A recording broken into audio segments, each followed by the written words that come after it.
Hi, this is Chris at Clever Unicorn Games and the Unicorn Collective, back with another designer interview. Today I have designer Alex Liu with me, who's successfully launched his new game on Kickstarter and is now here to talk to us. Hi, Alex. Hey, Chris, how are you? Not bad at all. So tell me, Alex, when you are not designing or playing games, what is it you like to do with your spare time? Um, okay, so you've taken out playing games, so now I have to think of something clever or, something that makes me seem cultured at all.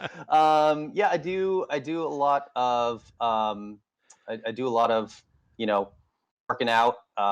When it's not smoky in California, we, try to go out for walks, runs, swims. I do Krav Maga Oh, for working out and try to do just trying to keep fit, and beyond that, I also too enjoy grabbing a pint at the pub or grabbing a brew at the brewery, and those are I've gone through and done beer trips with friends, good friends who also play board games with, and taste everything that's out there. yeah, no, I don't drink, but I used to when I was younger. Just made a life choice of deciding not to anymore. But yeah, I did used to enjoy tasting different drinks when I was younger. Probably a little bit too much. Yeah, that's always the thing, right? So yeah, good. I would love to do my next game, maybe crossing fingers, right? Do a board game about beer, Yeah. craft beer here from the States. And yeah, I think I'd have a lot of input for sure. I actually Been a remember good time doing playing. research. I remember playing a game which was about brewing beer a bit ago with a friend of mine. Microbrew. No, we've got microbrew, but it was a Okay. different one. Yeah. It was a fantasy-based one. Was it called Dragon's Brew or something? It was about, being Interesting. in a fantasy world and making beer, but it was beer made from like fantasy ingredients. I remember it being really Oh, good, but I can't remember cool. what it's called now. I'll have to look that up. I'll Right. kick myself now because I can't remember the name. Um, what is it that inspired you? Was it a game or was it something else that inspired you to start making games yourself?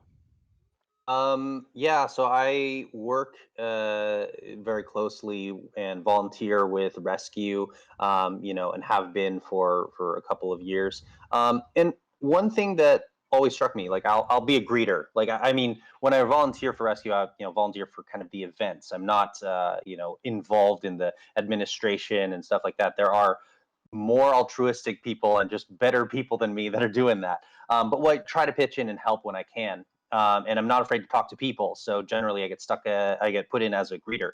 So a lot of folks come to rescue or adoption days and say, I'm really looking for a dog that will take me on the walk, that won't shed too much, that'll make my coffee and fold my laundry.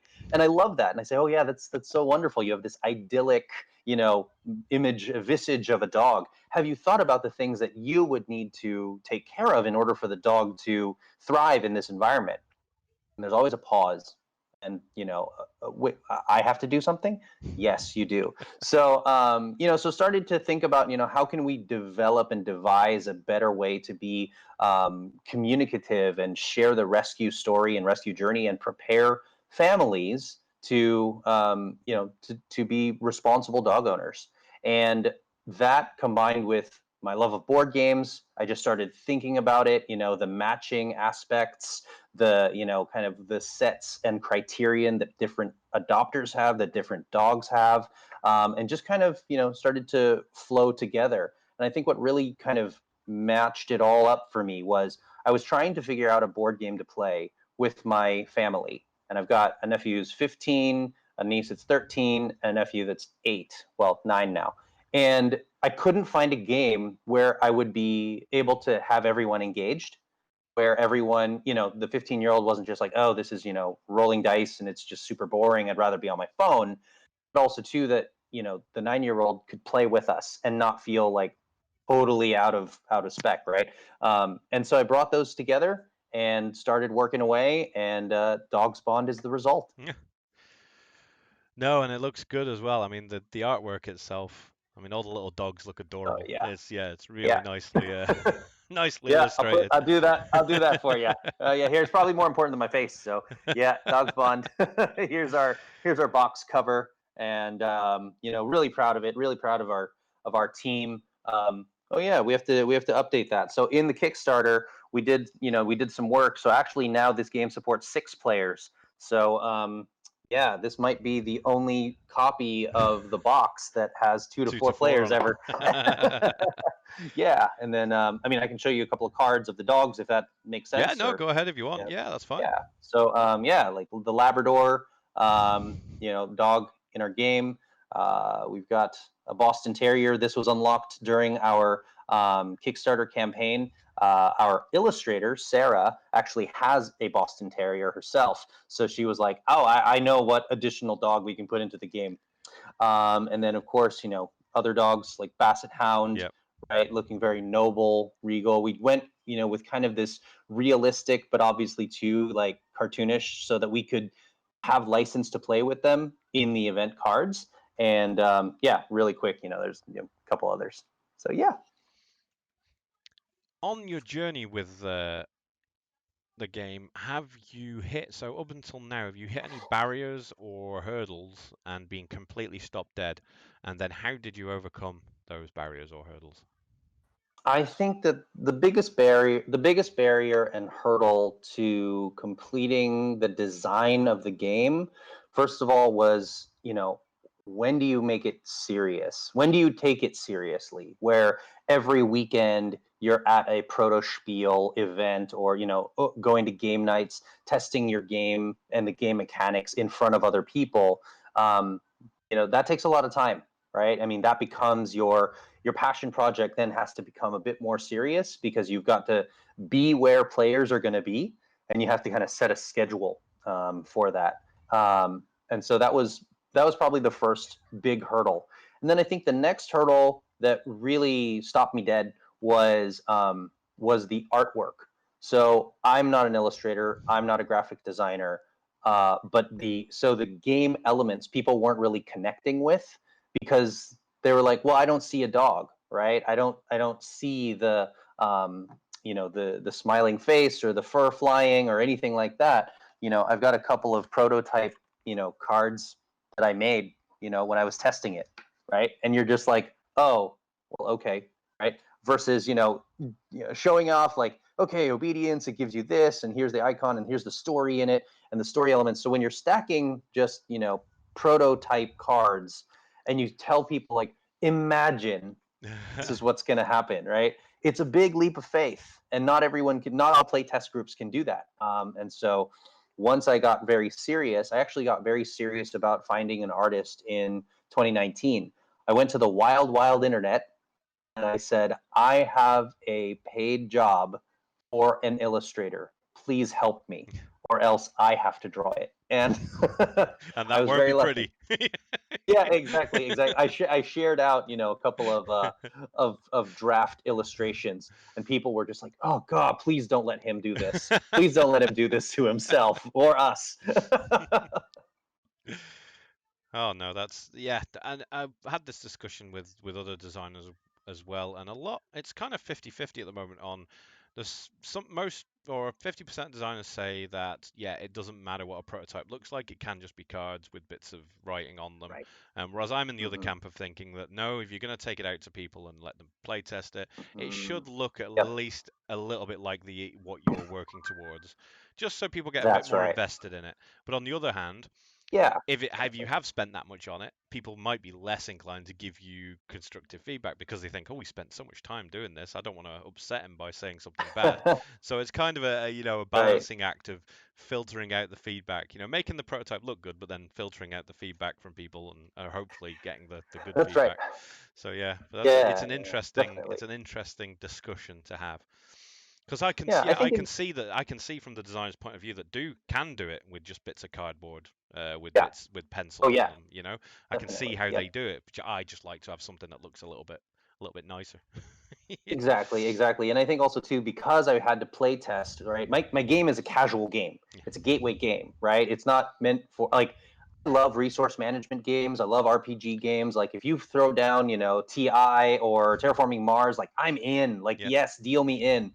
but we have to start early, right? Or like we have to know when the lunch break's going to be, kind of a thing, right? Or Gloomhaven. Yeah. Um, so understanding that like this game is meant as a palate cleanser or a game to introduce your family, friends who maybe they aren't heavy gamers into some of the slightly more complex mechanisms that we have in game design that we all enjoy now. That was kind of my purpose. That was really where I was trying to go. So getting play testers to be excited about a game, when you're only looking at like a number and a color versus having something that again can really pop, Yeah. catch the eye, they get excited, like, oh, I know what it is, like they're holding it in their hand. Um you know it it was a quantum leap. I mean, I knew it was going to be important, right? I mean, the first thing that people will see is the art of the game, but I mean, it's almost incalculable that quantum leap made forwards once I had the right art, Yeah. just in kind of rough space and expectation setting. This will work. Imagine this, and people were like, "Yeah, I get it. That's the direction we're going." So, When you came to, you decided I'm going to make this game and you had the idea of the game in your head, where did you go to first to get it to the table? What was the first thing you did from the idea in your head? um, from the idea in my head, yeah, I think I just took I took all of my board games that I have in my collection and just lined them all up. And I said, what are the bits? What are the things that make games good? And I started thinking about, you think about everything at that point, right? What are the mechanics that make things enjoyable? What's the artwork that draws your eye? What's the size of the box that's going to make this, a game that people can carry, right? Games that are super fun, that are super compact, like Coup, or Take the Gold, right? They fit right in your pocket, right? In your jacket pocket. And then there's other games that I love and adore, and I probably have every iteration of Dominion, Yeah. right? And it's like, well, okay, that's a serious, this is what we're doing today tonight type of movement. Um, so yeah, I took the lead of the play of the game designers that have been there before me, that have brought me countless hours of entertainment and joy, and just started to say, okay, how do any and all of these mechanics work for the story that I'm trying to tell, which is a rescue dog in a shelter environment going to a forever home, right? And so, games that kind of automatically didn't make a whole lot of sense, like Bonanza, right, Yeah. where it's like you're trading a whole lot, or Catan. It's like, well, dogs don't do that. They live in the moment. They breathe in the moment, and they help us as people, as dog lovers, live in that moment as well. So, okay, those to the side, or maybe we'll come back to that later. I definitely wanted to have the game put you in that mindset of immediacy, right? The tension in the card is the tension in the play is all about, do I play it now, right? Or do I use this to, or do I hide the treat, Yep. right? All of those kinds of kind of feelings and emotions that I wanted to carry the player through. Um, that's how it drove the game. And then also too, by day I do mergers and acquisitions for tech, and so I of course had to have a big post-it board and just drawing out the flowcharts of everything on the wall. So yeah, that's So it all. looked like That's it the looked like one ideation. of those detectives walls at the end with the bits of string going from A to B and stuff. Absolutely. Yeah. Yeah, yeah. Like with the flow charts, decision trees and like other stuff. Absolutely. Absolutely. What would you say is your favorite game? Oh, I knew you were going to ask me that, and so I tried to stick with an answer. I'm gonna put forwards that Dominion is perhaps one of my favorite games because of the versatility, Yep. the complex interactions that you get. Actually, that's part of what drove me to look at adopters and dogs and being able to match them up, right? Because I didn't want to have there be in my game a statement that, oh, April, the adopter, is always the best adopter, right? There's no way I can say that in an adoption fair or carrying that message forwards in the rescue world. So rather than saying, this is the highest adopter always, because I wanted to kind of give it that shuffleability and that dynamism to give you lots and lots of replay. And I think that Dominion for me does it a ton. It's a fun building game. You kind of, you flip through, and yeah, me and my friends, we love it. Yeah, no, I love Dominion as well. I've played so many games of it. I think Mhm. my favorite expansion is the Seaside one. That's probably Seaside, yes, yeah, that's yes, the definitely my orange, yeah. orange and embargo everybody, and you're, Yeah. and then Start as soon as collecting somebody, coins. yes, collecting coins, right? It's always fun, right? To take and have, right? Have those points. But of course, too, right? You start out and you're trying to be like cautious, and then soon as somebody buys that pirate ship, you're Oh like, yeah, oh, it's yep. this, it's on, oh, It's it's it's on, right? basically like the witches with the original. When you play the original and the Exactly, witches come out, and then precisely, first right. person buys a witch, you're like, yep, that's how this game's gonna go. So I need to buy Yep, them yep. quicker than you now. Right, right, right. Or you get the moat, and you're just like Just blocking pumping them, moats just full of your, blocking. Yeah, just block, block, block, right? yeah, such a good So game. yeah, And it's yeah, hard to it's believe a really how good game. its Well played. age compared to some. I mean, there's been many deck builders since, but it's probably still one of the best. I mean, Yeah, recently I played Clank, and I thought that was amazing. So I I haven't really played enjoyed Clank. Clank. I haven't played Clank. I want to do it. It's Want to do probably my it. favorite deck builder now. It's just the way that it's implemented and with the board and moving down the dungeon and collecting things as well. Okay. It basically takes a deck builder, adds a whole extra module of having the board and the movement mechanics and stuff, Yeah. and doesn't do it in a way that Yeah. makes it feel overcomplicated. Because there's a lot of deck builders that try to add things to them that just end up feeling like they've just added too much. What was one? Right. Right. Brass Empires, I think was one. Hmm. We played Brass Empires, and it was Yeah. yeah, it was just we played it once and thought, oh, this is really good, we really love it. But then we played it a few more times, and just the flaws just started to show themselves. And that probably Mm. leads me into my next Hmm. question. Actually, is there ever been a game, and you don't have to name it, that you've played that you really didn't like? And what was the mechanic or the theme, or what was it that put you off that game? Yeah. I will tell you what game it is because I don't think I'll offend anyone. It was actually a board game or a card game, I should say, that was themed off of a show called 24. And so Oh, okay. it was it was trying to be a hidden identity game where, one person was Jack Bauer, Yep. and everyone else was either a terrorist or, or somebody who was working in the operation center trying to help. So Yep. it was kind of like Bang, and it was kind of like Secret Hitler, but really, really like skinny down. The problem that I found with it was in the two, it's supposed to be 2 to 4 players. I really think they should have said like minimum 4 players and up, because in a 2 player game, oh, sorry, the objective of the game is for Jack Bauer to identify the terrorist. Yep. All you have to do is say you're the terrorist. So we would deal out the cards for a 2 player game. You have to have a Jack Bauer. Yep. You have to have a terrorist. Yep. So you would draw the roll card. You're the terrorist. Okay, you've won. Like it was like that was it. Like that was it. But I did it mean, the have two game players on itself. the game? Did it have two players on the box? Yeah, yeah. It had 2 players on the box. You know what? Like I don't think I don't think I have that game anymore. I've moved since, but yeah. It. I mean, I just laughed my head off when we played, and my friend who bought it for me was, very kind, of course. And I said, okay, every time you come over, we have to play this. So every time she would come over, I'd be like, hey, guess what we're gonna do? She's like, why do you make me play this game?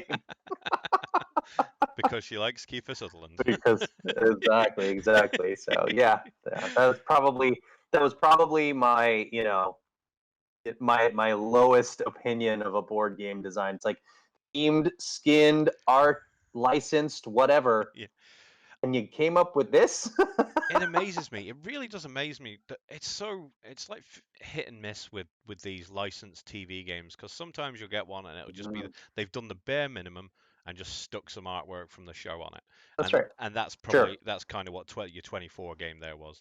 Whereas other ones, Yeah, yeah, it was yeah. one that amazed me, and because people thought it was going to be rubbish, nobody bought it, and it ended up being on Amazon for like 10 quid or $15 or whatever. Mhm. But it was released at $30, but it just went down to less than half price, and it was the Sons of Anarchy board game, based on the show Sons of Anarchy. Mhm. He Mhm. bought it because it was really cheap, and we played it, and it was an amazing area control game. Like really, really good, well thought out rule set, just with the Sons of Anarchy artwork put onto it, and you were all Yep. basically rival biker gangs working against each other.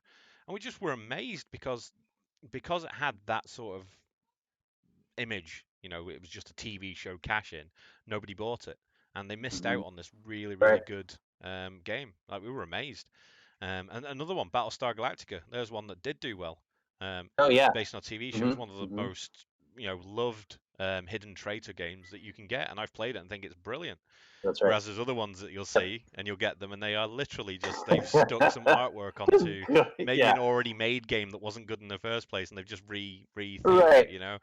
So yeah, Right. Right. it's a shame though when I think about that Sons of Anarchy game, the amount of games that probably are getting looked over because of what they've done. Whereas if they'd taken that game idea and just made their own unique take Yep. on it, it may have done a lot better. Get a Right. decent artist to do you some completely original artwork for it, and you might end up with a hit. But because That's you're right. putting a TV show on it, it's people have overlooked it. Yeah, yeah, absolutely. I mean, I think that was one of the kind of risks that I wanted to take with dogsBOND on Kickstarter is, going in front of the world and putting a dream on display and saying, hey, this is my idea, right? Rather than, going to immediately heading to like one of the big publishers, right? And saying, here's here are the game mechanics, skin it however you want, right?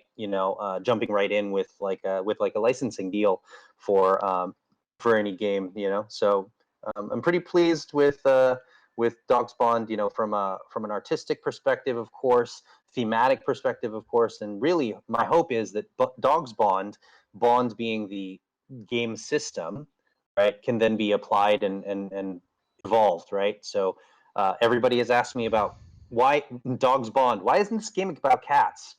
Like that's like the number one question I would get. Like, Where's the cat version? Where are the cats in this game? It's like, okay, I understand. So, now that we're successful, we'll get out there, get in print.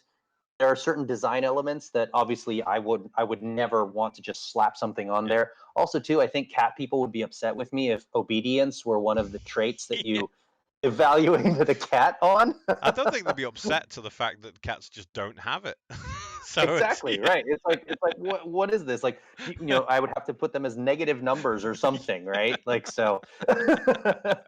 Yeah, so there would be there's some tweaking, and I don't want to be I don't want to be just slapping on, a theme yeah. to a system when we can really contribute, to the experience through both theme and, appropriate mechanic and appropriate, On appropriate on mapping. on So that note, where's the Reptiles Bond game?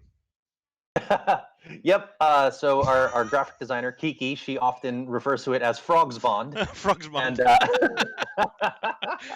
and actually, I've got some ideas for it. So for your viewers who may not know, at the end of the game, right, you have the adopter and the dog, and what you're trying to do, it's a set collection. So you're aligning all these sets. So as you have two green cards and four value red cards, you get to the second slot there. You get more points, and then you roll to see roll to see if you get adopted. If you're at the fourth nodule here, 4, 3, 2, and 1, you're Yeah. adopted. If you roll too high because you didn't meet those criteria, you don't get adopted. Yeah. um, in the game, once you're adopted, on the back you have these happily ever after images that all float in together, Oh, that and is so that makes gorgeous. your Yeah. happily ever after image. So that's April and Labrador, and let's say you were playing with the Basset Hound, it floats in as well. Like we worked really hard on this to bring that like oh kind Yeah, of look at it moment running with its tongue in flopping the about. Yeah, game. that's Yeah, brilliant. exactly, exactly. So so similar to that, or kind of on that thought, if we use this as the template, and system, maybe the frogs are acquiring different attributes and they're going after different types of prey. So it Yeah. would be like, can you eat a spider? Can you eat Yeah. a fly? Grasshopper. And like, Yeah. exactly, right? Yeah, exactly. So I don't know. We talked about it, but frogs bond. That's probably for reptiles. Frogs bond. And amphibians, obviously, because. Yes, exactly. What would you say is one piece of advice from so far in your career? What would be a piece of advice you would give to a new designer coming into this? Um, Fail and fail fast. Really. I mean, it's, iteration is one of our strongest, strongest teachers. If you go, another piece of advice that I would give to you is if you are 100% sold and, pleased with your product, you're going to market too late or you're showing people too late, right? So fail early, fail often, and fail fast. Some of the things that I didn't account for, there are, in my game, there's 100 attribute cards, right? So obedience, temperament, grooming, health, right? Instinct. There's 100 of them to accommodate the number of players. The thing that I never anticipated was we ran out, right? We Ah, like we could like the discards were empty. We ran out of cards. No one could draw more attributes, and all of the event cards instruct you draw attribute cards. And so the playtesters like looked at me and they said, "Well, now what?" And I go, "I don't know." Right? So I had to factor that in and really kind of redesign and build that up so that the game could be more resilient. But I didn't look at it as a failure, right? Well, I suppose it was a failure, right? A failure to plan, a failure to account for, what happens when all of these attribute cards are done. Without that test and allowing myself to laugh at myself and fail, there's a potential I could have sent this game out and it would have broken for somebody. And that really, you don't want that, right? I mean, any designer who's imagining that your game would be adopted into a home for their game night, like you want everyone to have a good time. So, yeah, fail early, fail often, and fail fast. brilliant. Well, thank you so much for coming and speaking to me today, Alex. This has been absolutely brilliant. Chris, thank you so much for finding us, backing us. All your support means the world to us. We are a small but mighty team, and we're really working hard now to get through the production, the fulfillment, and getting these wonderful games into homes and getting them to our backers. So thank you so much for reaching out and doing this.